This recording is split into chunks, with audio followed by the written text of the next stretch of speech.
Que tus palabras sean mis palabras. Háblame, Señor, directo al corazón. Hola mis hermanos, te habla tu hermano y amigo Treni del Rosario. En esta sección, un solo evangelio, vamos a leer el evangelio que corresponde al día de hoy, 23 de septiembre. Y está tomado del evangelista San Lucas, capítulo 8, versículo del 4 al 15. Y toda palabra de Dios la leemos en el nombre del Padre, del Hijo y del Espíritu Santo. Amén. Se iba reuniendo mucha gente, a la que se añadía la que procedía de los poblados. Les dijo entonces en parábola: Salió un sembrador a sembrar su simiente, pero al sembrar una parte cayó a lo largo del camino. Fue pisada y las aves del cielo se la comieron. Otra cayó sobre piedras, pero después de brotar se secó por falta de humedad. Otra cayó en medio de abrojos, pero crecieron los abrojos con ella y la sofocaron. Otra cayó en tierra buena, creció y dio fruto centuplicado. Dicho esto, exclamó: El que tenga oídos para oír, que oiga. Sus discípulos le preguntaron por el significado de esta parábola. Él dijo: A vosotros se os ha concedido conocer los misterios del reino de Dios. A los demás solo en parábolas, para que mirando no vean y oyendo no entiendan. Os diré el significado de la parábola. La simiente es la palabra de Dios. Los de a lo largo del camino son los que han oído, pero después viene el diablo y se lleva de su corazón la palabra, no sea que crean y se salven. Los de sobre piedras son los que al oír la palabra la reciben con alegría, pero no tienen raíz. Creen por algún tiempo, pero a la hora de la prueba abandonan.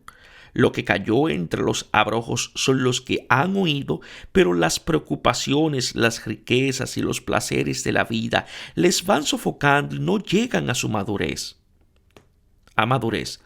Lo que cayó en buena tierra son los que, después de haber oído, conservan la palabra con corazón bueno y recto, y dan fruto con perseverancia. Palabra del Señor. Gloria a ti, Señor Jesús. Habla, Señor, que tu siervo escucha. Habiéndose congregado mucha gente, el anuncio de Jesús que acompaña a los suyos es eficaz y congrega mucha gente. Representa la misma iglesia de Lucas, reunida por el anuncio, y ahora invitada a verificar la calidad de la propia escucha para estar entre aquellos a los cuales les es dado conocer los misterios del reino de Dios y no entre los que al escuchar no entienden. La parábola es motivada por el hecho de que una multitud inmensa se agolpa alrededor de Jesús. Es necesaria una verificación porque la fe no es nunca un hecho masivo. Jesús no busca ningún éxito con la destrucción de las personas ni reduciéndolas a una masa. En cambio, quiere que la muchedumbre se convierta en pueblo de Dios. Él escucha de su palabra. El pueblo supone la persona libre y abierta a los otros. La masa, lo contrario de un pueblo, niega a la persona y supone individuos egoístas y encerrados en sí mismos. Para tener personas responsables que forman un pueblo, Jesús relata esta parábola. Salió un sembrador. Lucas concentra la atención del lector sobre su semilla que el sembrador siembra. Esta semilla es la palabra de Dios. No es usual en el Antiguo Testamento comparar la palabra de Dios con la semilla. Esta imagen es muy útil al lector de origen pagano para hacerle comprender la fuerza, el poder y la eficacia vital de la palabra de Dios, que con sus características conocidas para el judío, la semilla es una fuerza de vida capaz de crecer por sí sola. Solamente tiene necesidad de ser acogida en la tierra. El sembrador es Jesús, que anuncia la palabra de Dios, su semilla que es Él mismo. La semilla es el anuncio. De Jesús se dice que salió. Es obvio que el sembrador salga de su casa para sembrar. Tal vez se hace alusión a Jesús que sale del Padre o al misionero que también sale para anunciar en otras partes. O tal vez se alude a la siembra de la palabra misionera que sale del campo de Dios que es Israel. El terreno son los oyentes del anuncio. Aunque esté preocupado por la acogida, Jesús no acoge el terreno según criterios de oportunidad. Se dirige a toda la gente que viene a Él de todas partes para hacer de Él un pueblo de oyentes. Se dirige a ellos en forma llana y pedagógicamente eficaz para que verifiquen su acogida al anuncio. Acerca de la suerte de la semilla existe una especie de crescendo en el cual parece que la esperanza de un éxito positivo se frustra sistemáticamente. De parte del camino donde no nace, de parte de la piedra donde no nace pero no crece, si acaso crece luego es ahogada por los abrojos. Este cuadro negativo, construido hábilmente, sirve para poner en evidencia, por contraste, el final positivo. Como ya lo hemos indicado, puede ser que en este texto se prescinda del resultado de la siembra en el campo Israel y se hable más bien de la suerte afortunada que, más allá de toda dificultad, encuentra la semilla fuera del campo. La parábola narrada por Jesús para indicar la certeza del buen resultado de su misión, más allá de todo fracaso, la aplica Lucas a su iglesia para indicar el éxito feliz de la palabra entre los paganos. Estos son los oyentes a quienes Lucas llama a examinar la calidad de la propia escucha. La explicación que sigue a la parábola desde el punto de vista del autor forma unidad con la misma parábola. Por consiguiente, allí veremos la comprensión exacta de la parábola como Lucas quiere proponerla. Otra parte cayó en tierra buena. Se invierte la expectativa negativa que, por contraste, no hace más que subrayar el éxito inesperado. La parábola afirma como primera cosa la certeza optimista de este éxito inesperado. Es la esperanza contra toda esperanza. Hay que tener presente, es la cosecha 7 y 1 es la cosecha término medio, 10 y 1 la buena, 15 y 1 la óptima, 100 y 1 es sencillamente increíble y milagrosa, la que obtiene Isaías porque Dios lo había bendecido. Esta abundancia de frutos prefigurada en Números capítulo 13 es propia del reino de Dios, cuando un grano de uva dará una copa de vino. Lucas subraya la eficacia y la fecundidad de la palabra. Más allá de toda dificultad, el fruto es increíblemente grande. Precisamente con esta visión optimista termina la obra lucana. Hechos capítulo 28, versículo 30 siguiente, nos presenta a Pablo que en la cárcel anuncia el reino y da a conocer al Señor con parresia, valentía, sin impedimentos, y acoge a todos. Si el fruto es cierto y ciertamente abundante, los fracasos eventuales son impuntuables no a la semilla, sino al terreno. Por eso es importante verificar la propia escucha, la acogida a la semilla. De todos modos queda en el trasfondo la certeza de que, más allá de las dificultades, la palabra produce fruto. Al proclamar esta esperanza, se puede solicitar encarecidamente la disponibilidad a escuchar, de tal modo que el oyente sea ojos que ven, oídos que escuchan, terreno bueno que acoge. La palabra cae se expresa en 4 situaciones diferentes. A lo largo del camino, sobre piedra, en medio de abrojos, en tierra buena. Ya están indicados los 4 tipos de escucha que se explicarán. La tierra buena, que acoge y es fecunda y fructifica, hay que ponerla en relación con la mujer y la casa, no del fariseo, es decir, con la fe de aquella que por haber acogido mayor amor cosecha y entrega de una manera más abundante. Además, la semilla salvó el primer caso en que la palabra solamente pasa rozando al oyente, nace siempre. Pero en el segundo caso, debajo está la piedra. Falta el humor del agua y por consiguiente aridece. Será el Espíritu el que nos quite el corazón de piedra y nos rocíe con agua pura.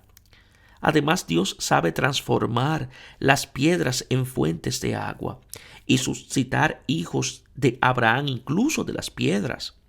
En cambio, el tercer caso están los abrojos, que sofocan e impiden el fruto. Los abrojos y las espinas producidas por la viña infiel que no acoge la palabra son los frutos de la desobediencia, que Jesús reparará con su obediencia de siervo. Solamente en el cuarto caso, la semilla produce fruto. Esto significa que solo la cuarta parte de la semilla es productiva. Se describen los tres resultados negativos para poner de relieve el éxito final. El primer sentido de la parábola es el de no desalentarse por los fracasos. Aunque solo una parte de la semilla nace, el fruto es abundante y remunerativo. Al igual que la creación, así también en la redención Dios es pródigo. Es pródigo en todo, hasta el despilfarro, solo porque no tiene hijos por despilfarrar y lo hace todo por ellos.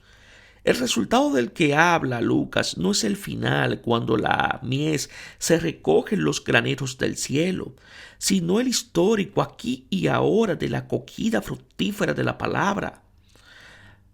Análogamente, del capítulo 6, versículo 43 siguiente, el fruto del que se habla es la buena vida, abundante misericordia de la cual el creyente es rico. Aquí se muestra la primera condición de este fruto, que es la escucha. En el versículo 15 se especificará que el terreno es el corazón hermoso y bueno. El crecimiento es la guarda de la palabra y la maduración es la perseverancia. Queda en el trasfondo, sin duda, también la cosecha, aunque no se explicita. Esta parábola expresa el optimismo teológico de Lucas, que ya había sido el de Jesús, el eficacia del anuncio. En Lucas esta parábola es un esbozo de historia de la misión abierta a los confines del mundo, contraseñada por las etapas del crecimiento de la comunidad que Lucas quiere anotar, no por triunfalismo, sino por un motivo teológico. El crecimiento es señal de la semilla, que es la palabra de Dios viva y eficaz, que no puede dejar de producir fruto. Sin crecimiento ni maduración, la iglesia no sería el fruto de esta semilla.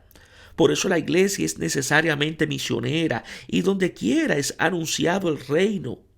Cada uno se esfuerza por entrar en él, porque es salvación para todos.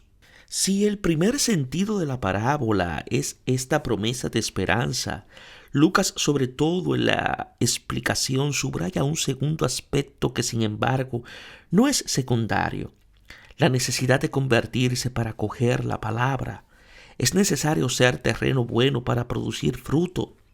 Por consiguiente, es una voz de aliento para la iglesia misionera, que vaya tranquila a anunciar que la palabra tiene la eficacia de la semilla y de la bendición de Dios que no se acaba. El fruto es seguro, por eso hay que comprometerse sin parar en costos ni dificultades. Sin embargo, la abundancia de los frutos está unida al compromiso de conversión para acoger la palabra. El aspecto carismático se afirma con un aspecto ético complementario.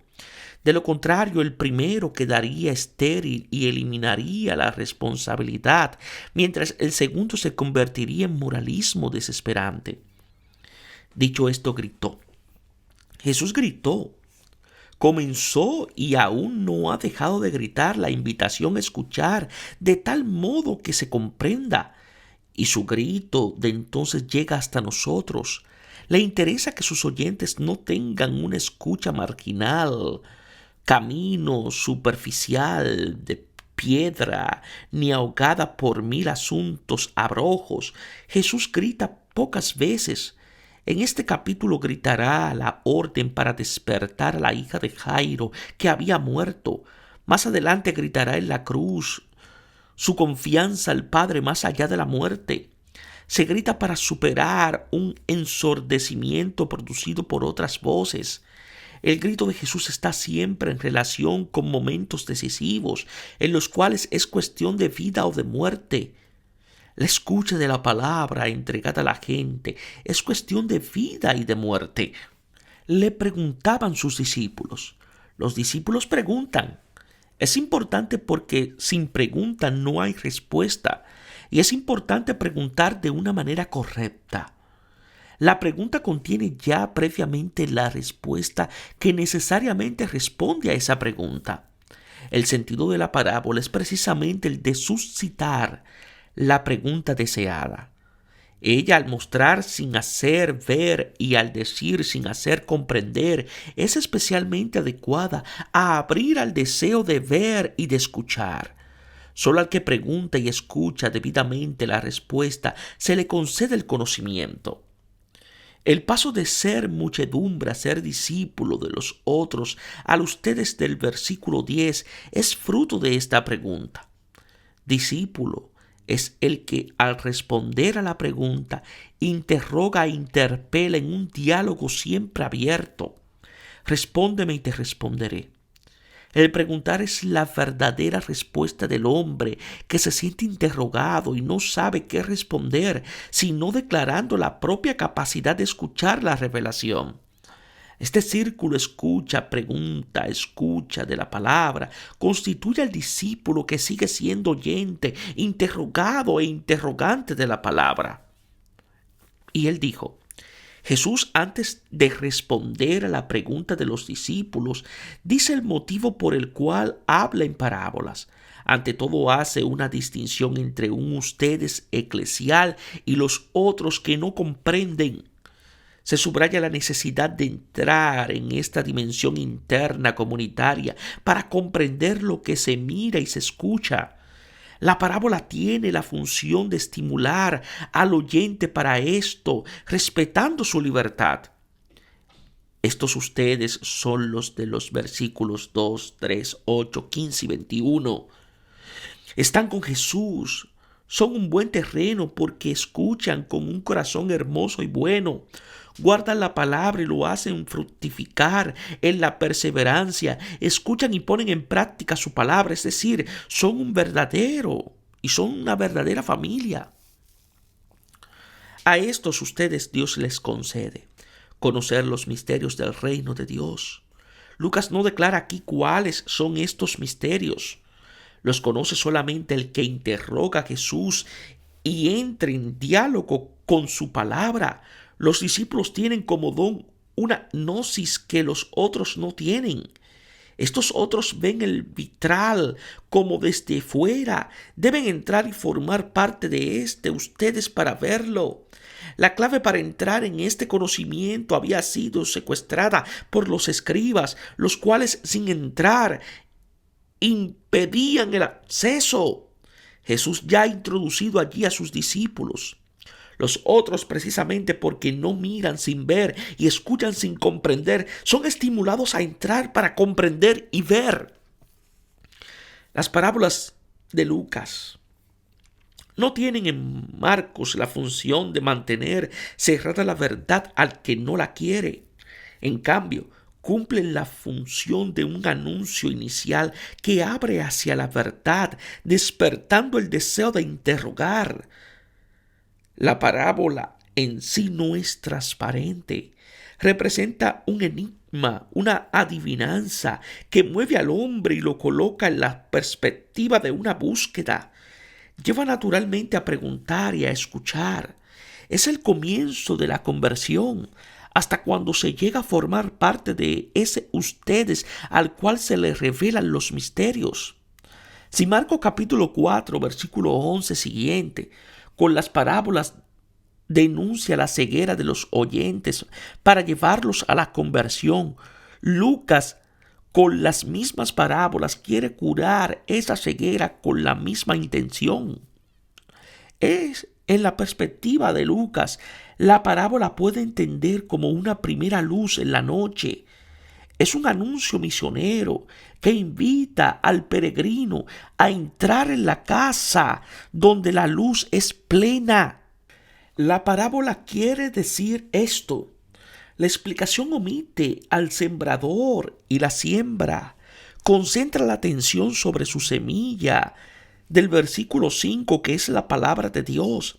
Se trata de la palabra de misericordia que nos hace llegar a ser hijos del Altísimo. El destino de esta semilla, ciertamente buena y fecunda porque es la suya, dependerá de la acogida que encuentra. Producirá fruto donde encuentra buen terreno. Se puede hablar de un desliz moralista en el cual se hace depender el resultado de la escucha del hombre más que de la eficacia de la palabra que obra en la fe. No, ciertamente. No se trata de contraponer al hombre a Dios, ni la palabra y su acogida, sino de combinarlos. La fe es precisamente la palabra acogida, el hombre que acepta a Dios. Lucas es muy católico. En él todos los O se convierten en I. Como ciertamente Dios y su palabra son buenos, el problema real es el hombre. ¿Qué hacer para acoger la fe? Lo que Dios nos dice. Así como el terreno puede impedir el desarrollo de la semilla, así también el hombre puede dejar de responder a la palabra y volverla estéril con sus resistencias. Si la escucha no produce fruto, eso ciertamente no se puede atribuir a la esterilidad de la palabra, sino a la mala acogida. Por tanto, es necesario verificar la calidad de nuestra escucha. Los de a lo largo del camino.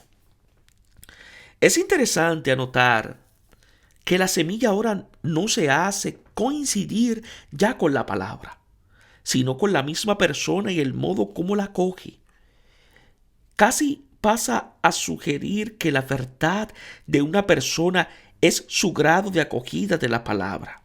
La identidad de uno es el fruto que lleva en él la palabra de Dios, porque uno se convierte en la palabra que escucha. Lucas toma realmente en serio la capacidad que tiene el hombre de escuchar la palabra.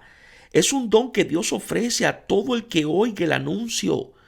De lo contrario, el anuncio no tendría sentido y en lugar de ser salvación sería condena. A pesar de todas las dificultades que se enumeran y que se han desenmascarado concienzudamente, son las resistencias que el enemigo coloca en el corazón del hombre. Es de suponer en todos los hombres la disponibilidad a creer. No solo la semilla es buena, sino que más allá de todo, el fruto será inesperadamente grandísimo, porque de todas las promesas que el Señor había hecho a la casa de Israel, ni una sola quedó en el vacío. Todo llegó a su cumplimiento. Los de a lo largo del camino son los que viven en la superficialidad y en la trivialidad, en lo obvio del se dice y del se hace. Es el camino que todos recorren como camino real de la vida. Es el criterio común que no es neutro en absoluto en relación con Dios. No son mis pensamientos sus pensamientos, ni sus caminos son mis caminos. Por este camino vuela continuamente el príncipe del aire, en cuyas manos está colocado todo poder y que tiene su hora precisamente en ese momento de pasión en el cual se acoge la palabra de Dios para cumplir su voluntad. El diablo puede entrar en el corazón del hombre y llenarlo. No mata la palabra, pero puede arrebatársela a quien la ha acogido y ocupar el puesto que ella ha dejado libre con sus diálogos de incredulidad. Para robarla se sirve del río siempre. ruidos y ensordecedor de las palabras del hombre, que nacen de sus certezas, miedos. La verdadera función del diablo en Lucas es la de apartar de la escucha de la fe. Intentó hacerlo incluso con Jesús en el desierto. Su intención es eliminar la palabra que lleva a la fe y por consiguiente a la salvación. Aquí se subraya solamente la acción del diablo, comprado con los pájaros. Se halla la acción de los hombres que la pisan al pasar por el camino. Este es el modo más común como el enemigo actúa, usando el pensamiento del hombre que por su naturaleza es movido por el interés y por la desconfianza. Esa desconfianza ya en sí es diabólica. Aparta de la fe en Dios, centrando en sí por desconfianza toda confianza. Esta primera categoría de hombres ni siquiera acogen la palabra, a diferencia de las sucesivas. Acoger la palabra significa el ingreso en la fe. Los de sobre piedra. Los que han escuchado reciben con alegría, pero no tienen raíz. Son los de sobre piedra. Esta piedra es nuestro corazón. Solo el Espíritu lo puede cambiar en un corazón de carne, capaz de vivir y responder a las pulsiones del Espíritu que es vida. Este corazón de piedra, el encierro del hombre en su egoísmo, no es visible de inmediato. Viene al descubierto cuando el torrente de las contrariedades lava la pequeña cobertura de bondad. Por eso es posible una fe efímera. Creen por algún tiempo, pero a la hora de la prueba desisten. No es que Lucas exponga una hipótesis teórica. El riesgo constante al que está expuesta la comunidad es el de caer en la prueba. Por eso se deberá pedir al Espíritu Santo y orar con insistencia. La permanencia de la fe en la venida del Hijo del Hombre está realmente ligada a la oración incesante para obtener el don del Espíritu. La prueba en Lucas no es tanto la tribulación final, cuando su realidad histórica, la cruz cotidiana del que lo sigue. Ese diablo que tentó a Jesús en el desierto y se retiró hasta el tiempo de la pasión, está siempre en acción como tentador en las dificultades del discípulo que sigue en su camino en la pasión. Lo que cayó entre los abrojos. El enemigo quiere absolutamente que no se llegue a la fe que salva. Cuando no logra impedirlo al intervenir de un modo duro en el tiempo de la prueba, lo hace interviniendo de una manera blanda. Por el camino sofoca la palabra, sirviéndose de sus aliados que están en nosotros. Es una sofocación progresiva de la cual hay peligro de no darse cuenta. Su primer aliado son las preocupaciones y el afán, el ansia y la inquietud, incluso para las cosas buenas. Se contrapone Marta, que tiene como principio de acción sus ocupaciones buenas, a María, que tiene como principio de acción la escucha, la calma y la confianza de la fe. Las preocupaciones a las cuales obedecemos están en el origen de nuestras ocupaciones, son fuentes de nuestra acción y en verdad no son más que las mil voces de la serpiente a la que obedecemos en lugar de obedecer a Dios y tener confianza en Él. El afán, miedo, es en toda la Biblia el espía de la carencia de fe. Sofoca la vida, que es la obediencia a Dios. El segundo aliado es la riqueza. En Lucas es muy fuerte la atención hacia la pobreza, que es el rostro concreto de la fe y de la caridad, porque lleva a fiarse del Padre y a compartir con los hermanos. El tercer aliado está constituido por los placeres de la vida. Lucas es muy sensible a lo que es hermoso y placentero, desde el vestido hasta la mesa y hasta los honores. Por eso insiste mucho en la humildad de Cristo. Estos son los puntos débiles del hombre, nuestras alianzas fáciles con el enemigo. las tres concupiscencias de 1 de Juan capítulo 2 versículo 16. Mientras en las tentaciones Jesús va hasta el fondo, nosotros corremos el riesgo de perdernos a causa de nuestros miedos y por nuestros deseos, aliados del enemigo. Los que en buena tierra. Las condiciones para acoger la palabra con frutos son el corazón hermoso y bueno. Es propia de Lucas esta traducción evangélica del ideal griego trasladado al corazón del hombre. El corazón es la capacidad interior vital de acoger la palabra. Es hermoso porque se adorna con ella y la guarda. Es bueno por cuanto produce fruto mediante la perseverancia, sobre todo en los momentos de prueba. El centuplo del fruto está ligado a este escuchar, conservar y perseverar, cotidianos a toda prueba. Él es la gnosis de los misterios del reino y corresponde a las minas que todos los siervos reciben. En el fruto del escuche de la palabra del Señor, que lleva al creyente a reflejar sobre su rostro la luz del Padre de la misericordia que Jesús ha revelado, nos hace participar de su misma familia y nos inserta en el diálogo misterioso de exultación entre el Hijo y el Padre. Concluyamos. Si estos frutos no existen, descartada la eficacia de la semilla, es necesario buscar, individuar y desenmascarar las resistencias específicas que oponemos a la escucha de la palabra. Además, a pesar de las dificultades y los fracasos, uno se puede comprometer con confianza en el anuncio de la palabra porque ciertamente producirá fruto. Es semilla de Dios. Él mismo garantiza su crecimiento. Que Dios os bendiga en sabiduría y en santidad.